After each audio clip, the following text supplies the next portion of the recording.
তো আজকে আমাদের গ্রামে যে পুজোটা ছিল সেটা হচ্ছে গোসাই পুজো। ছোটবেলা থেকেই মাকে দেখে আসছি প্রত্যেক বছর এই পুজোটা করতে, এবং মা প্রত্যেক বছরই এই পুজোর জন্য উপোস থাকে।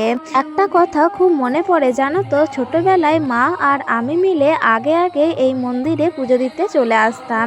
তারপরে এখানে এসে পুজোর জন্য বেলপাতা তুলতাম, যেহেতু মন্দিরের পাশেই হচ্ছে বেলগাছ, এবং যজ্ঞের জন্য কাঠও জোগাড় করে দিতাম। বলতে পারো এই মন্দিরের সাথে আমার অনেক স্মৃতি জড়িয়ে আছে।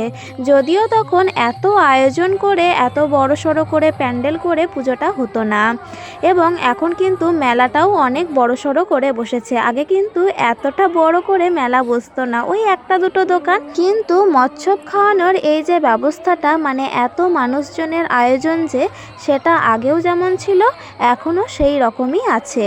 গত বছর আমার বিশেষ কিছু কাজের কারণে আমি এই মন্দিরে আসতে পারিনি, তাই মনটা ভীষণ খারাপ লাগছিল।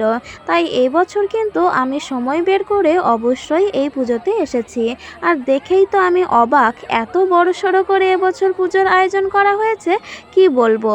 যাই হোক, দুজনে মিলে আর সময় নষ্ট করলাম না। প্রচণ্ড খিদে পেয়েছিল, তাই সময় মতো খিচুড়ি প্রসাদ খেয়ে নিলাম। তো আজকের মতো ভিডিওটা এই পর্যন্তই। ভিডিওটা ভালো লাগলে অবশ্যই লাইক আর কমেন্ট করতে ভুলো না।